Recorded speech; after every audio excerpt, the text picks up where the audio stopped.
Hey everyone, it's Brody at Everything Board Games. I was sent Bitten by CatDragon Games, so let's get it to the table. Alright, this is Bitten, which is a card game of hidden identities. You have zombies, werewolves, and vampires. There are your secret identities. This is your lair, so there are two of each.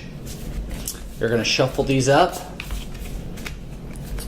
And, of course, this game you have to play with 3 to 6 players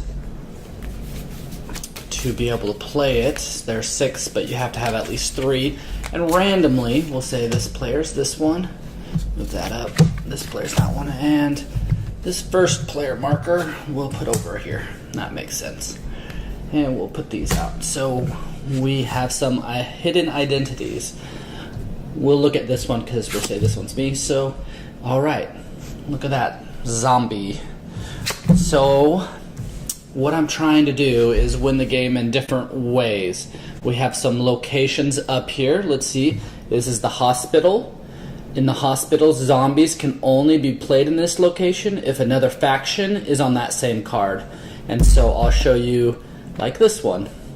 So these are the recruit cards. They have different, maybe just one of these, maybe 2 of them, and maybe all 3. So zombies can only be played here if there is someone else on here. In the landfill, the location has 1 zombie and 1 werewolf to start off with. The stadium, this location counts as 3 thresholds, or 3 influence, sorry, when the threshold is met. The thresholds are on the top right. So that's how many cards can be played on each of these locations. And so you can see the stadium has 13, where the hospital landfill, that's 5 and 6. So there can only be 5 cards played here, 6 cards here, 13 here, and that's why it's worth more influence.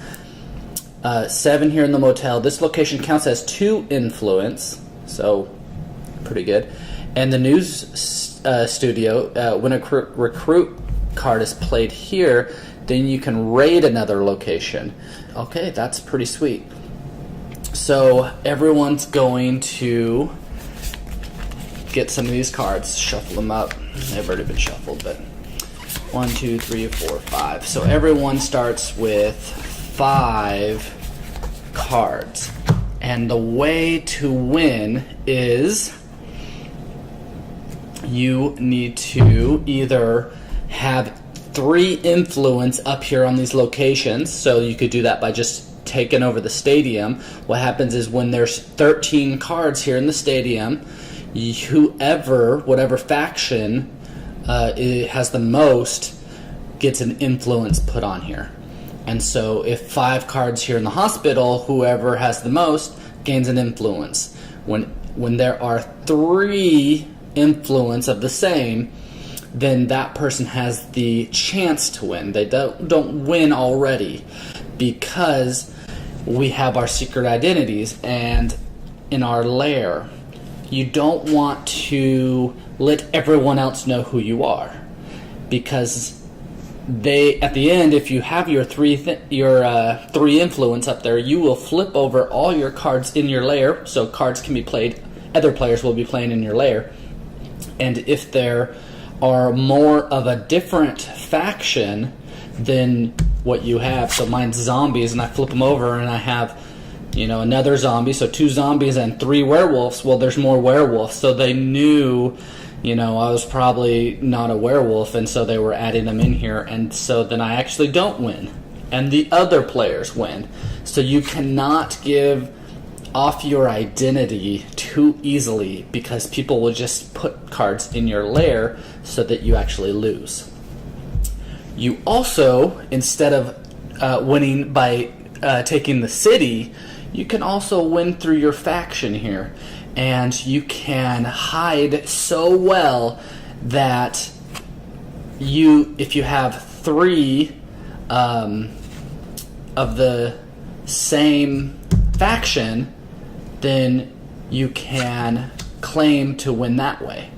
And so what you do on your turn is you will either choose to play from your recruit cards or from your layer cards. Now, no one has any cards added, so you can't right now, but what you would do, I'll explain that, but for your recruits, everyone's going to look at your hand.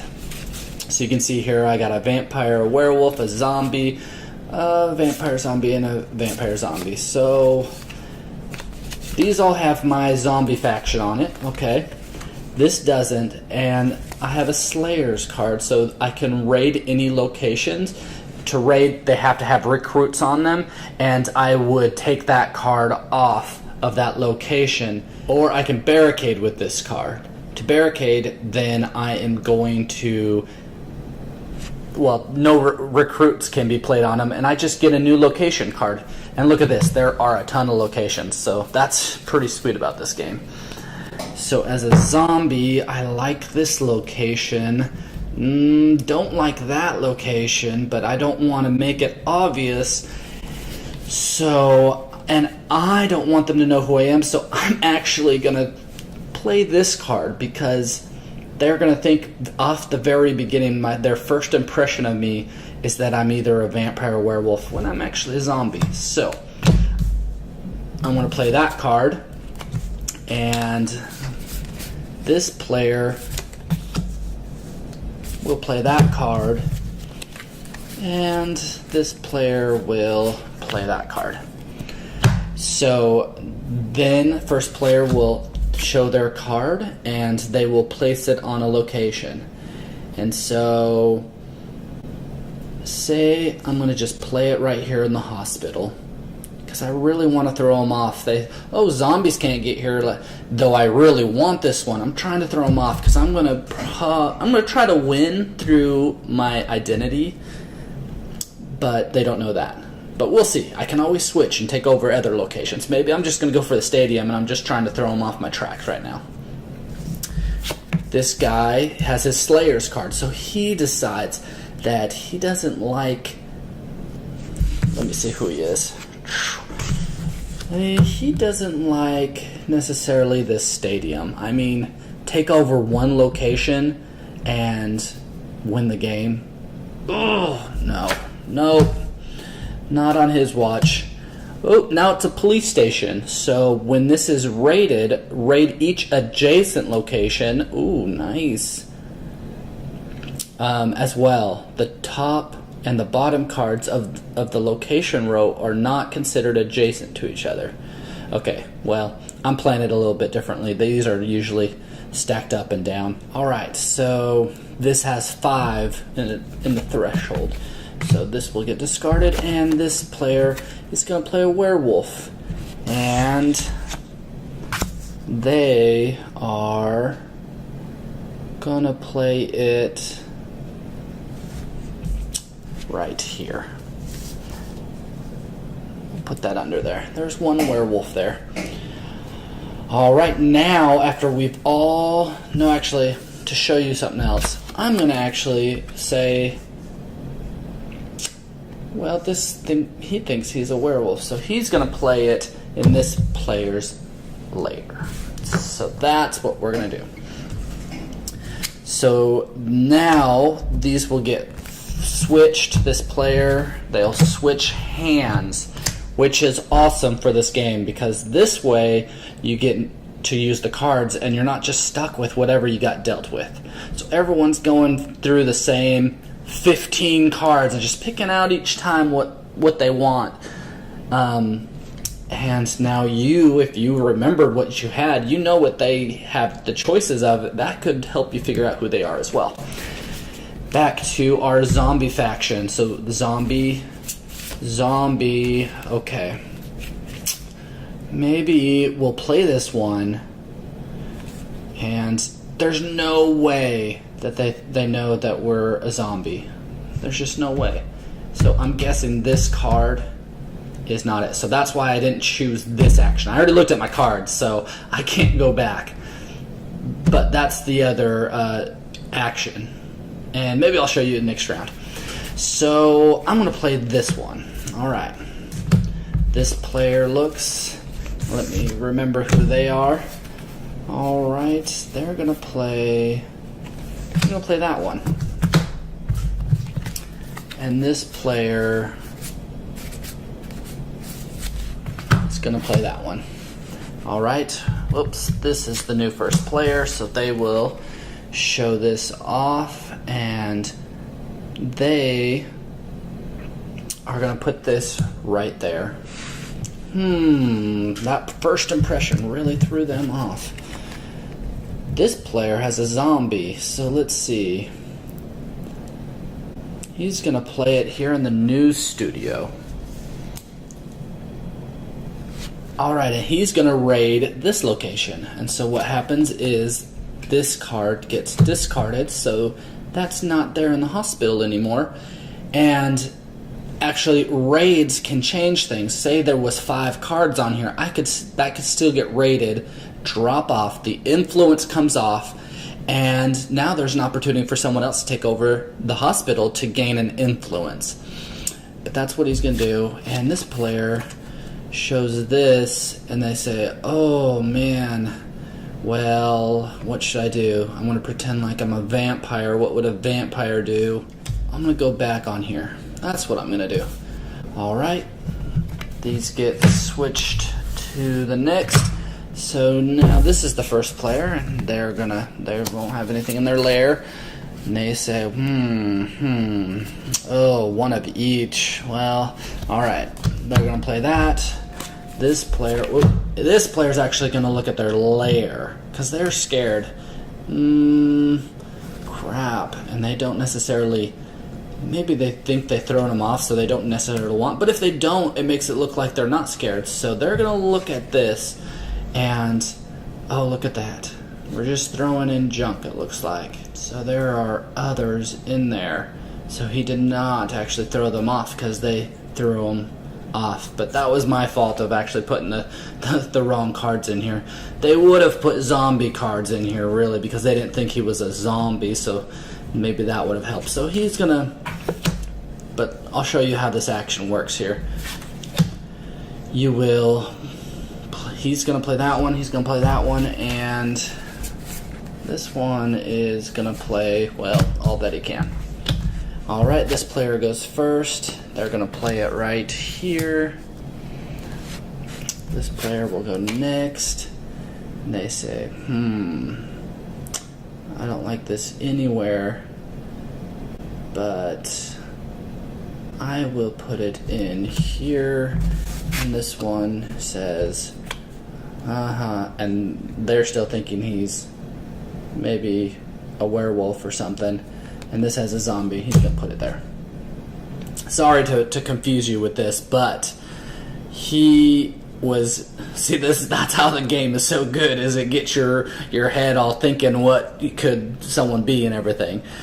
If they didn't think he was a zombie, maybe they thought he was a vampire, then they would throw others that are not the vampire or not the werewolf, and they would be throwing the zombies in here, when really that's what he wants them to do the whole time. And that's part of the game too. People are trying to throw you off, so maybe you don't want to throw a lot of your cards into the lair, because you might just throw them to win. But they will have to have 3, because when they to win this way, when they choose these, they will have to look at them, choose to discard one, and still have 3 in here to win. So, anyways, you will keep on doing this and keep on going through the cards until, and if you played from here, like he did, you have to randomly just discard one of these, and it happened to be a Slayer's. But you will keep on doing this until the win conditions come into effect, which is 3 up here, or someone secretly comes out with 3 from their lair and win that way. The game is just so good if you know how to play it and can sneak around and make it so no one knows who you are. If you just come out going for, your faction here, then, if this guy keeps on playing werewolf after werewolf after werewolf, well, he's just going to lose, because they are going to know he's the werewolf and throw all the other faction cards in here, more zombies and more vampires, so that when he says, yeah, look, I have all these things, and then he flips these over. Oh, I actually lose, and you guys win. So it is super important to not give off who you are. But in the same way, someone that is throwing you off, like this guy, and and helping really the other factions, is maybe throwing you off and putting them in. There might be doing the secret this way to win. And so you gotta control which way and think and see how they're doing things, and it's just really good. And so in this example also, which you might think is unfair, is there is 2 zombies. Well, not really, though. Yes, if the zombies were doing so well up here because there's 2 of them, you almost know that someone is a zombie, and so you're giving off your identity. These players were still throwing out other faction cards as well, and so just because there are 2 of them doesn't necessarily mean they have an edge up to win over this werewolf guy, because whoever you are trying to be secret about it. And just because someone else is the same faction, you want to figure out who they are so that they don't win as well. But you could also win over the same faction by throwing cards in their recruit, and then if you do have your 3 faction up here and you are good to go and they're not, then they lose because you knew they were a zombie. And you were a zombie, but you hit it better, and so you win. But if they're going hard for the zombies, and this player knows they're both zombies, well, I'm just going to catch you both and being zombies. So, game is so just amazing. Again, this is Bitten. If you like what you see, then go buy it.